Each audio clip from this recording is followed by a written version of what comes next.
Hello everyone.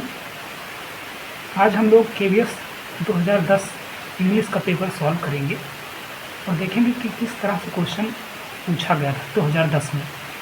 और इससे पहले हम 2018 का पेपर हम सॉल्व करा चुके हैं आपको। अगर आप वो पेपर ना देखे हैं तो आप उसको प्लीज़ देख लीजिएगा, ठीक है। तो चलते हैं हम पहले क्वेश्चन की तरफ। क्वेश्चन पहला है, बोल रहा है कि fill in the blanks in the following sentence with the help of option that follow. ठीक है, अभी आपका क्वेश्चन क्या पूछ रहा है? क्वेश्चन है why did you tell a lie. Why did you tell, उसके बाद में डैश दे दिया है लाई। ठीक है, सबसे पहले आप जानिए कि ये टेंस कैसा है। अब आप जानते हैं किसी भी सेंटेंस में वाई है, इसका मतलब ये सेंटेंस कैसा है? इंट्रोगेटिव है। डिड आ गया है तो डिड आने का मतलब क्या हो गया? Past indefinite, INDEFINIDE, indefinite tense है, पास्ट इंडेफिनिट टेंस है। कैसा सेंटेंस है? तो ये इंट्रोगेटिव सेंटेंस है। ठीक है, कैसा सेंटेंस है? ये इंट्रोगेटिव है। आर्टिकल के क्वेश्चन आप मानकर चलिए कि 2 से 3 क्वेश्चन आपको हर पेपर में मिल जाएगा, ठीक है। और आप ये जानते हैं कि आर्टिकल कितने प्रकार के होते हैं, तो आर्टिकल 3 प्रकार के होते हैं, ये आपको पता होगा। और अल्फ़ाबेट कितने होते हैं? 26 होते हैं। वावेल कितने होते हैं? तो वावेल 5 वावेल होते हैं। कॉन्सोनेंट कितने होते हैं? 21 कॉन्सोनेंट होते हैं, ठीक है। आपको ये चीज़ पता है। उसके बाद में आगे हम देखेंगे, ठीक है। और उसके बाद में एन का प्रयोग कहाँ किया जाता है? तो एन का प्रयोग आपको पता होगा, जो वावेल हमारा होता है AEIOU, वावेल कितने होते हैं? 5 होते हैं, ठीक है। AEIOU। और आपका कॉन्सोनेंट कितना होता है? तो कॉन्सोनेंट 21 होते हैं, ठीक है। आगे देखेंगे, why did you tell lie, तुमने झूठ क्यों बोला? तुमने झूठ क्यों बोला? तो टेल अ लाई, ठीक है। तुमने झूठ क्यों बोला, इसका आंसर क्या हो जाएगा? ये हो जाएगा। हम आगे देखेंगे। अगला क्वेश्चन है, द मेडल वाज वॉन, उसके बाद में डैश है Ram. The medal was won the Ram, ठीक है। डैश है, उसके बाद में राम है। ऑप्शन क्या है? फार है, दूसरा ऑप्शन है विथ है, तीसरा ऑप्शन है आपका बाई है, और आपका चौथा ऑप्शन है आन। तो the medal was won Ram, Ram ने क्या जीता था? मेडल जीता था। तो राम के द्वारा ही तो मेडल जीता गया होगा, है कि नहीं? तो इसका मतलब क्या हो जाएगा? By. The medal was won by Ram, ठीक है। अगला क्वेश्चन पे चलेंगे हम। He took pride his victory. He took pride his victory. He took pride his victory, अर्थात उसने अपनी जीत का क्या किया? गर्व किया। उसने अपनी जीत का क्या किया? गर्व किया। उसने अपनी जीत का क्या किया? गर्व किया। ही टुक प्राइड। अब ऑप्शन में क्या है? आपका फार है, दूसरा ऑप्शन क्या है? ऑफ है, तीसरा है विथ है, चौथा ऑप्शन क्या है? इन है। तो यहाँ पे क्या हो जाएगा? Of his victory. He took pride of his victory, उसने अपनी जीत का क्या किया? गर्व किया। अगले ऑप्शन पे चलेंगे, अगले क्वेश्चन पे चलेंगे, सॉरी। अगला क्वेश्चन है, सी was gazing me. She was gazing me. Gazing का मतलब जानते हो क्या होता है? गैज का मतलब क्या होता है? एक टक। आप किसी को एक टक देखिए, उसका क्या मतलब हो जाएगा? गैज। गैज, गैजिंग का मतलब होता है क्या? एक टक देखना, ठीक है। तो gazing me, she was gazing me, वह मुझे एक टक देख रही थी। सी लगा है, इसका मतलब स्त्री है, कोई महिला पुरुष है, ठीक है, कोई महिला है। तो सी वाज गैजिंग मी, वह मुझे एक टक क्या कर रही थी? देख रही थी, ठीक है। अब यहाँ पे क्या हो जाएगा? ऑन होगा, या आपका फार होगा, या एट होगा, या इनटू होगा। तो एक टक देख रही थी, इसका मतलब क्या? एट मी, ठीक है। सी वाज गैजिंग एट मी, वो मुझे देख रही थी। कैसे देख रही थी? एक टक देख रही थी। उसके बाद में हम अगले क्वेश्चन की तरफ देखेंगे। अगला क्वेश्चन कह रहा कि आपका identify the part of speech of the bold word, ठीक है। क्वेश्चन है, I am going to the airport. उसके बाद में ऑप्शन दे दिया है, एयरपोर्ट बताना है क्या है। ऑप्शन आपका दे दिया है नाउन, दूसरा ऑप्शन दे दिया है वर्ब, तीसरा ऑप्शन आपका है प्रीपोजिशन, और फोर्थ ऑप्शन आपका है प्रोनाउन, ठीक है। तो इसमें क्या होगा बताइए, I am going to the airport. इसका मतलब है कि मैं एयरपोर्ट के लिए क्या कर रहा हूँ, जा रहा हूँ। आप जानते हैं नाउन क्या होता है, तो नाउन का जो डिफिनेशन होता है क्या होता है, everything, EVERY, everything, THING, thing is noun. आप जिसे देखते हैं, जिसे सुनते हैं, जो कुछ भी है वो सब क्या है भैया, नाउन है। ठीक है, वो सब क्या है, नाउन है। प्रीपोजिशन के बारे में आप जानते ही हैं। प्रीपोजिशन क्या होता है, ए वर्ड आर फ्रेज, ठीक है, a word or phrase that is used, ठीक है, a word or phrase that is used before a noun or pronoun. कहने का मतलब समझ रहे हैं कि एक ऐसा समय या स्थान या दिशा आदि के संकेत के लिए संज्ञा या सर्वनाम से पहले प्रयुक्त शब्द क्या होता है, आपका प्रीपोजिशन होता है। मतलब ए वर्ड और phrase that is use before a noun और pronoun to show place or time or direction, ठीक है। टू शो पैलेस, या तो पैलेस शो करेगा या क्या शो करेगा, टाइम शो करेगा या क्या करेगा, दिशा शो करेगा, डायरेक्शन शो करेगा। तो क्या होगा आपका, वो प्रीपोजिशन होगा। इतनी बात समझ में आ गई। प्रोनाउन के बारे में आप जानते ही होंगे। प्रोनाउन क्या होता है, तो प्रोनाउन होता है, a pronoun is used in the place of noun, ठीक है। जो नाउन की जगह पे या नाउन के स्थान पे जो प्रयोग हो वो क्या है, प्रोनाउन है आपका। उसके बाद में वर्ब के बारे में आप जानते ही हैं। Verb are almost use, always used, ठीक है। वर्ब कहाँ यूज होता है, वर्ब ऑलमोस्ट ऑलवेज यूज्ड, ठीक है, along with a noun or pronoun to describe what the noun or pronoun is doing, ठीक है। वो डिस्क्राइब करता है कि नाउन और प्रोनाउन की क्या मतलब क्या डूइंग है, क्या प्रक्रिया है, क्या चीज़, ठीक है, ये चीज़ वो डिसाइड करता है। तो ठीक है, तो I am going to the airport, इसमें एयरपोर्ट क्या है, तो आपका ये वर्ब हो जाएगा, ठीक है। ये चीज़ आपको समझ में आ गया होगा। अब आगे चलते हैं, क्वेश्चन नंबर 6 देखते हैं। क्वेश्चन नंबर 6 कह रहा है identify the tense of the following sentence. Sentence आपका है, क्वेश्चन आपका है, she looks after her age mother, ठीक है। इसका क्या मतलब होता है, सी लुक्स आफ्टर, ठीक है, she looks after her age mother, वह अपनी बूढ़ी माँ की देखभाल करती है, वह अपनी बूढ़ी माँ की देखभाल करती है। यहाँ पे लुक्स है और सी है, ये कैसा सेंटेंस होगा आप बताइए। ये असर्टिव सेंटेंस है ना। जिन हिंदी वाक्यों के अंत में ता है, ती हैं, ते हैं, चार शब्द आते हैं, उन्हें हम प्रेजेंट इंडेफिनिट के नाम से जानते हैं, आपने पढ़ा होगा। और अगर हमारा सब्जेक्ट सिंगुलर में है तो हम मेन वर्ब के फर्स्ट फॉर्म में यस या ईएस का प्रयोग करते हैं। अगर हमारा ये आपका बहुवचन में है, कौन सा सब्जेक्ट अगर बहुवचन है तो मेन वर्ब के फर्स्ट फॉर्म में यस या ईएस का प्रयोग नहीं करते हैं, ये आप पढ़ चुके होंगे। तो उसे अकॉर्डिंग कौन सा क्या हो जाएगा, हमारा प्रेजेंट इंडेफिनिट टेंस हो जाएगा। ये चीज़ समझिए। प्रेजेंट परफेक्ट में क्या होता है, प्रेजेंट परफेक्ट में हम लोग हैज अपान हैव का यूज करते हैं। पास्ट इंडेफिनिट में क्या होता है, पास्ट इंडेफिनिट में क्या होता है, मेन वर्ब का सेकंड फॉर्म आता है, मेन वर्ब का क्या आता है, सेकंड फॉर्म। लेकिन अगर सेंटेंस हमारा निगेटिव में है या इंट्रोगेटिव में है तो हम क्या करते हैं, वहाँ पे हम डिड का यूज करते हैं। ये चीज़ समझ में आएगा।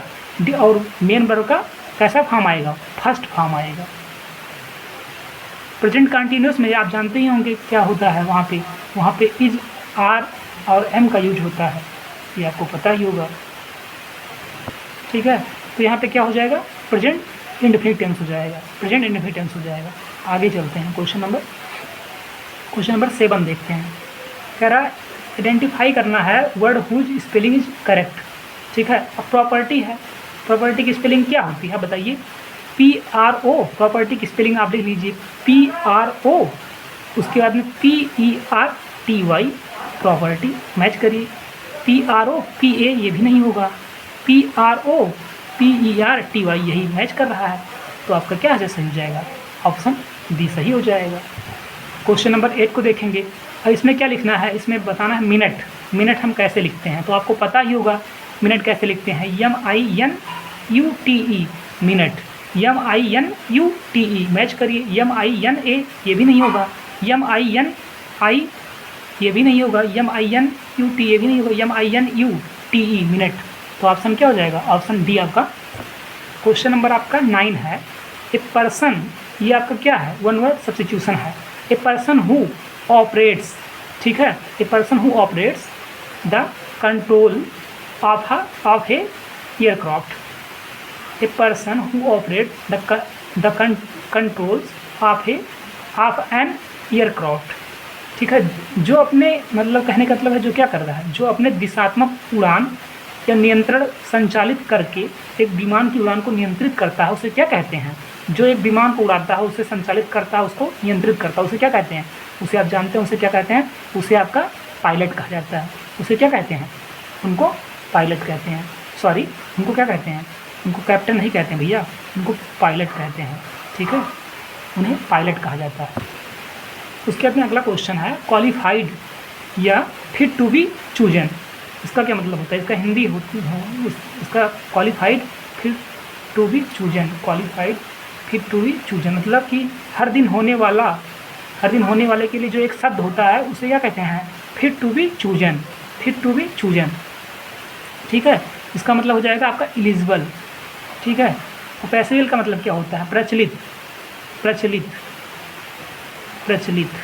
ठीक है, पैसिबल। और आपका मेडिक्योर का मतलब क्या हो जाएगा? औसत दर्जे का, औसत दर्जे का, औसत दर्जे का। ऑर्डिनरी माने आप जानते ही होंगे क्या होता है। ऑर्डिनरी का मतलब हो जाता है आपका साधारण।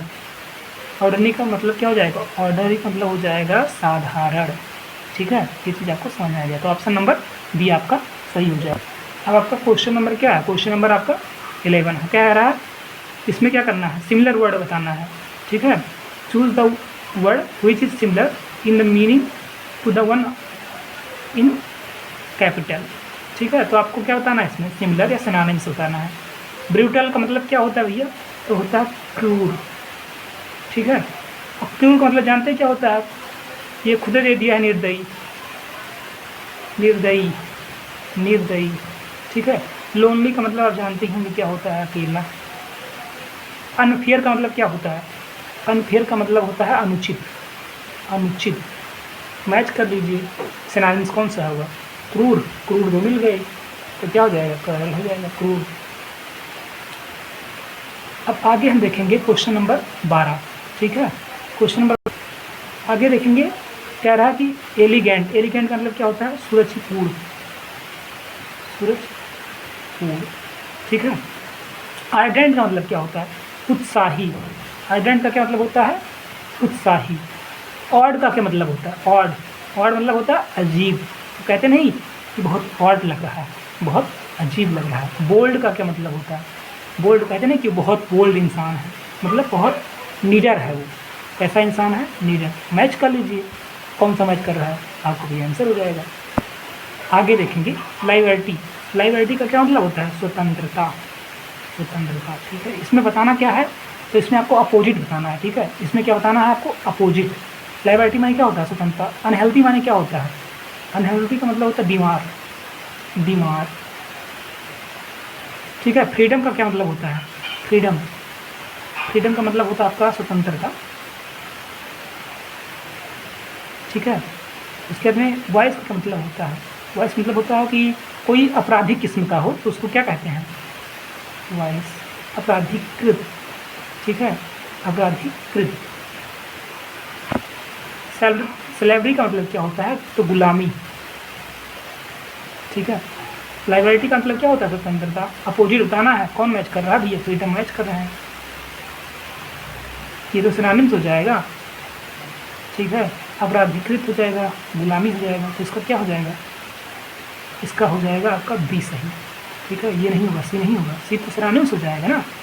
ठीक है, आपका बी ऑप्शन सही है। ठीक है, तो आपका बी ऑप्शन है स्लेवरी यानी गुलामी, ये आपका सही हो जाएगा। अगला है सुपीरियर। सुपीरियर, सुपीरियर का मतलब क्या होता है? मतलब बेहतर, जो बहुत बेहतर हो उसको क्या बोलते हैं? सुपीरियर, बेहतर। जूनियर का मतलब क्या होता है? जूनियर का मतलब होता है कनिष्क, कनिष्क। सीनियर का मतलब क्या होता है? सीनियर का मतलब होता है क्या? वरिष्ठ, जो वरिष्ठ हो, वरिष्ठ। ठीक है, और लोअर का मतलब क्या होता है? लोअर मतलब क्या? निचला। इन्फीरियर का मतलब क्या होता है? इन्फीरियर मतलब होता है अवर। ठीक है, अब इसमें पूछा है अपोजिट, तो अपोजिट क्या हो जाएगा इसका? डी, यही आंसर सही हो जाएगा। अब आपका क्वेश्चन नंबर 15 है। 15 क्या कह रहा है? कह रहा है आइडेंटिफाई करना है आपको पार्ट ऑफ सेंटेंस को, ठीक है। ठीक है, पार्ट ऑफ सेंटेंस को आइडेंटिफाई करना है, ठीक है, कि उसमें कहाँ एरर है, ठीक है। आपको 4 खाना दे दिया गया है ABCD। तो पहला है, ये 15 क्वेश्चन है, Ram has a large number of money, no error. Ram has a large number of money, no error. अब आप जानते हैं हैज़ आया है, तो हैज़ अगर आ गया है तो इसका मतलब कैसा सेंटेंस होगा, वो प्रेजेंट परफेक्ट टेंस होगा, प्रेजेंट परफेक्ट टेंस होगा, प्रेजेंट परफेक्ट टेंस होगा, ठीक है। लार्ज नंबर है, अब आप जानते हैं कि जो नंबर होता है, जो अमाउंट होता है, ठीक है, हैव सिमिलर, मतलब इन दोनों का क्या मीनिंग होता है, इन दोनों का जो मीनिंग होती है वो समान होती है, ठीक है। There is a difference between them, लेकिन इन दोनों में थोड़ा बहुत डिफरेंस होता है। क्या डिफरेंस होता है, देखिए, नंबर जो होता है आपका is used for thing that can be counted होता है, ठीक है। लेकिन जो आपका अमाउंट होता है वो क्या होता है, is use for thing that can not be counted. कहने का मतलब ये है कि जो आपका नंबर होता है वो क्या होता है, काउंटेड होता है, लेकिन जो अमाउंट होता है वो कैन नॉट बी आप काउंटेड, उसे काउंट नहीं कर सकते हो, ठीक है। तो यहाँ पे क्या हो जाएगा, आपका लार्ज नंबर नहीं होगा आपका, समझ रहे हैं। यहाँ पे क्या हो जाएगा, यहाँ पे हो जाएगा राम हैज़ ए, ठीक है, Ram has a large amount of his money, ठीक है। तो बी हमारा सही हो जाएगा। अगला क्वेश्चन है आपका, I shall not come to, I shall not, अब शैल आ गया, इसका मतलब कैसा टेंस है, ये फ्यूचर टेंस है, ये फ्यूचर TE यानी टेंस, ठीक है, फ्यूचर टेंस है आपका। I shall not come to you if it will rain, no error. अब आप जानते हैं ये कंडीशनल सेंटेंस है, कैसा सेंटेंस है, कंडीशनल सेंटेंस है आपका ये, ठीक है। कैसा सेंटेंस है आपका, कंडीशनल सेंटेंस है। कंडीशनल सेंटेंस क्या कहता है, इसका अर्थ निकल रहा है I shall not come to you if it will rain, मतलब मैं तुम्हारे पास नहीं आऊँगा अगर बारिश होती है, ठीक है। अगर मैं तुम्हारे पास नहीं आऊँगा तो क्या होगी, बारिश होगी, तो मैं तुम्हारे पास नहीं आऊँगा। कंडीशनल सेंटेंस का मतलब जो होता है वो उसके बारे में मैं आपको बताना चाहता हूँ कि जो फ्यूचर टेंस, ठीक है, अगर जो शर्त रहेगा या जो जिस पर जोर दिया जाएगा, जो सेंटेंस रहेगा ना, प्रेजेंट इंडेफिनिट की तरह बनेगा, ठीक है। और जो परिणाम निकल के आएगा वो कैसा बनेगा, वो तो फ्यूचर इंडेफिनिट की तरह बनेगा, समझ रहे हैं। देखिए, I shall not come to you, ये तो फ्यूचर टेंस में हो गया, इंडेफिनिट टेंस में, लेकिन जो आगे वाला बनेगा वो प्रेजेंट इंडेफिनिट टेंस में बनेगा, ठीक है। तो कह रहा है इफ़ इट विल का प्रयोग नहीं होगा, ठीक है, यहाँ पर विल का प्रयोग गलत हो गया। तो आपका कौन सा ऑप्शन सही हो गया, सी वाला, ये वाला सही हो गया। 2010 में करीब 20 क्वेश्चन इंग्लिश के आए थे, जिसमें से 4 क्वेश्चन पैसेज के थे, तो मैं पैसेज का क्वेश्चन नहीं लिया हूँ, 16 क्वेश्चन को मैं आपको सॉल्व करा दिया हूँ। इसको वीडियो को अच्छे से देख लीजिए, और अभी जो हमारे पढ़ाने में जो कमी आ रही है मैं उसको धीरे धीरे सुधार करूँगा। बाकी इसके बाद मैं आपको अगला जो 2010 का पेपर हुआ था, उसके बाद में जो 17 का पेपर हुआ, 16 का पेपर, उन सब सारे पेपर को एक एक करके मैं आपको पर डे एक वीडियो देता रहूँगा। अगर आपको हमारा वीडियो अच्छा लगा हो तो प्लीज़ लाइक, शेयर और सब्सक्राइब करिए। बहुत बहुत धन्यवाद हमसे जुड़ने के लिए। आपका दिन शुभ हो। जय हिंद।